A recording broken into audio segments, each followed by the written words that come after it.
नमस्कार. हा video skip करू नका.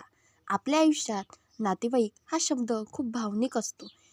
रक्ताचं नातं, ओळखीचं नातं, जुनी आठवण, आपुलकी, लग्न समारंभ, सणवार या सगळ्यामुळे आपण नात्यांना खूप महत्त्व देतो. पण कधीकधी याचं नात्यामध्ये अपेक्षा, पैशाचे व्यवहार, मदत, उधार, हमीदार होणे, वस्तू देणे, वेळ देणे या गोष्टी येतात आणि इथेच अनेकदा समस्या सुरू होतात.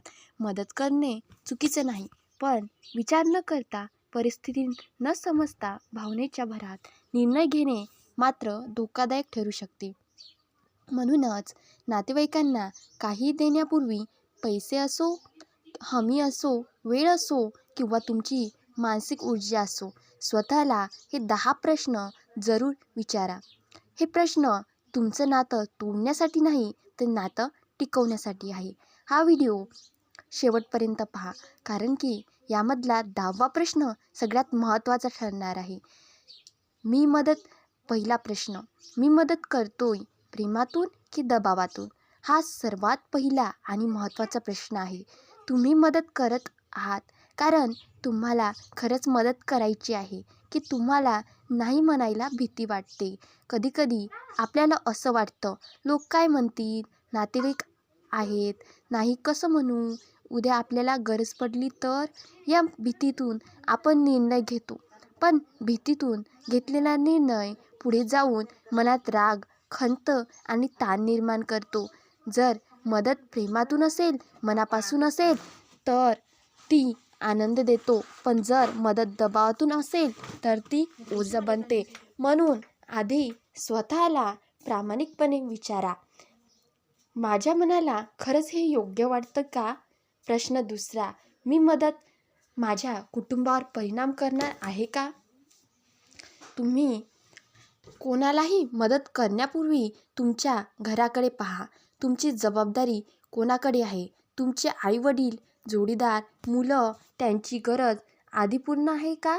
कधीकधी आपण इतरांना मदत करताना स्वतःच्या घराच्याच गरजा बाजूला ठेवतो आणि नंतर घरात तणाव निर्माण होतो. मदत करण्याआधी खात्री करा की तुमचं घर सुरक्षित आहे, आर्थिकदृष्ट्या स्थिर आहे आणि तुमच्या निर्णयामुळे घरात अडचण येणार नाही. नातं जपताना स्वतःच्या कुटुंबाचा त्याग करणे शहाणपणाच नाही. प्रश्न तिसरा, समोरची व्यक्ती खरं अडचणीत आहे का, ही की सवय बनवते?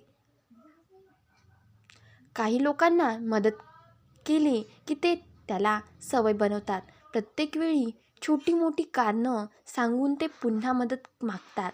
खरंच अडचण असलेली व्यक्ती प्रयत्न करते, काम करते, परिस्थिती सुधारण्याचा प्रयत्न करते. पण सवय झालेली व्यक्ती प्रत्येक समस्येचं उत्तर तुमच्याकडूनच अपेक्षा ठेवते. जर तुम्ही प्रत्येक वेळी आधार बनला तर ती व्यक्ती कधीच स्वतः उभं राहायला शिकणार नाही. त्यामुळे विचार करा, मी मदत करून त्याला सक्षम करतोय की अवलंबून ठेवतोय?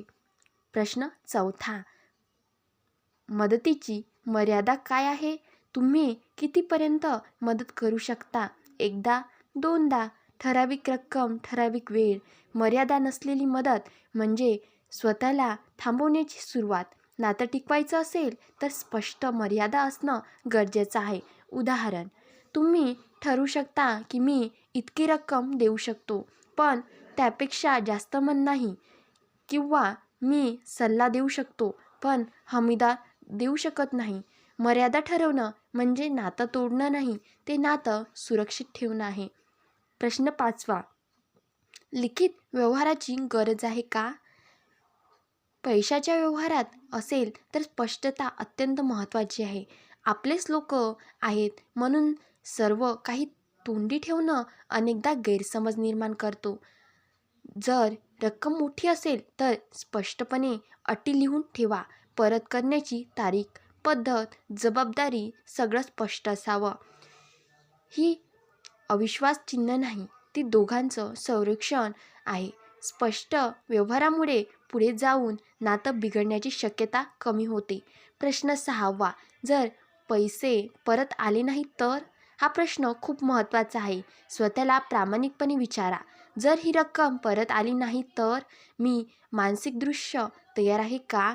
जर तुमचं उत्तर नाही असेल तर विचार करा, कारण उधार देताना अनेकदा आपण परत येण्याची खात्री गृहीत धरतो, पण आयुष्यात काहीच निश्चित नसतं. त्या रकमेचं नुकसान तुम्ही सहन करू शकता तेवढंच द्या. जे परत न आल्यास तुमचं आयुष्य ढासळेल ते देऊ नका. प्रश्न 7वा, माझ्या नाहीला समोरची व्यक्ती आदर देईल का? एकदा नाही म्हणण्याची वेळ आली तर काय होईल? समोरची व्यक्ती रागावेल, बोलणं बंद करेल, तुम्हाला दोष देईल. जर एकदा नातं फक्त तुमच्या होकारावर टिकलं असेल तर ते नातं आधीच कमकुवत आहे. खरे नातं तुमच्या मर्यादाचा आदर करतं. त्यांना तुमचा आदर आहे. ते तुमच्या परिस्थितीचा विचार करतील आणि त्यांना फक्त फायदा हवा आहे. ते नाराज होतील, पण त्या नाराजीमुळे तुम्ही चुकीचा निर्णय घेऊ नका. प्रश्न 8, मी भावनेच्या भरात निर्णय घेतो का? कधीकधी समोरची व्यक्ती रडते, दडपण आणते, इतर नातेवाईकांचा आधार घेते, अपराधी वाटते. त्या क्षणी भावना तीव्र असतात. पण आर्थिक किंवा मोठा निर्णय भावनेवर घेतला तर पुढे पश्चाताप होतो. थोडा वेळ घ्या, मी विचार करून सांगतो असं म्हणा. भावना शांत झाल्यावर घेतलेला निर्णय जास्त योग्य असतो. प्रश्न 9वा, ही मदत नातं मजबूत करेल का की ताण वाढेल? कधीकधी मदत केल्यानंतर तक्रार वाढतात. इतकंच दिलंस, कधी का ना आधी का नाही दिलंस, फलानांना जास्त दिलंस. जर मदत केल्यावरही समाधान मिळत नसेल तर समस्या पैशात नाही मानसिकतेत आहे. विचार करा, ही मदत खरंच नातं मजबूत करेल का की पुढे अजून अपेक्षा निर्माण करेल? प्रश्न 10वा, मी स्वतःशी प्रामाणिक आहे का? सगळ्यात शेवटी स्वतःला आरसा पाहून विचारा, हा निर्णय घेताना मी स्वतःशी प्रामाणिक आहे का? मी हे केल्यावर मला शांत झोप लागेल का की मनात खंत राहील? तुमचं मन जर शांत असेल तर निर्णय योग्य आहे, पण अस्वस्थ असेल तर पुन्हा विचार करा. आता पुढे या 10 प्रश्नाच्या मागचं खोल तत्त्व समजून घेऊया, कारण प्रश्न विचारणं पुरेसं नाही, त्यामागची मानसिक ताकद विकसित करणंही तितकंच महत्त्वाचं आहे. 1. नातं आणि व्यवहार वेगळे ठेवा. नातं भावनेवर चालतं, पण व्यवहार स्पष्टतेवर चालतो. हे दोन एकत्र केल्यावर गैरसमज होतात. जर पैशाचा व्यवहार असेल तर तो स्पष्टपणे व्यवहार म्हणून करा. नातं आहे म्हणून सगळं चालेल ही अपेक्षा टाळा. 2. अपराधी भावना सोडा. मी नाही म्हणालो तर लोक काय म्हणतील हा विचार तुमचं नुकसान करतो. तुमची परिस्थिती, तुमच्या जबाबदाऱ्या, तुमची मर्यादा हे सगळं फक्त तुम्हाला माहीत असतं. त्यामुळे योग्य कारणासाठी नाही म्हणणं चुकीचं नाही. स्वतःची प्राधान्य ठरवा. तुमच्या आयुष्यात कोणत्या गोष्टी पहिल्या आहेत? कुटुंब, बचत, भविष्याची योजना. हे प्राधान्ये स्पष्ट असली तर निर्णय घेणं सोपं होतं.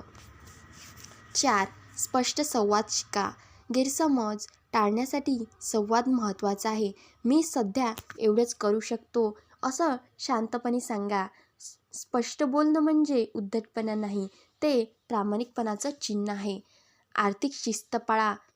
जर तुमच्याकडे बचतच नसेल तर मदत करणं स्वतःवर अन्याय आहे. आधी स्वतःची आर्थिक पायाभरणी मजबूत करा. 6. उदाहरण बना. कधीकधी मदत करणं म्हणजे पैसे देणं नाही. योग्य सल्ला, मार्गदर्शन, नोकरीची माहिती ही सुद्धा मदत आहे. लोकांना सक्षम बनवा, अवलंबून नाही. 7. नात्यातील पॅटर्न ओळखा. प्रत्येक वेळी फक्त तुम्हालाच विचारलं जातं का? इतर कोणी पुढे येत का नाही का? जर पॅटर्न दिसत असेल तर तो बदलणं गरजेचं आहे. 8. दीर्घकालीन विचार करा. आजची मदत उद्याचं ओझं बनू नये. दीर्घकालीन परिणाम विचारात घ्या. 9. स्वतःचा आत्मसन्मान जपा. तुमचं कर्तृत्व, तुमची मेहनत, तुमची कमाई याची किंमत ठेवा. फक्त नातं आहे म्हणून स्वतःचा आदर कमी करू नका. 10 निर्णय घेतल्यावर ठाम राहा. एकदा विचारपूर्ण निर्णय घेतला की त्यावर ठाम राहा. वारंवार बदल केल्यास लोक तुमच्या मर्यादा गंभीरपणे घेत नाही.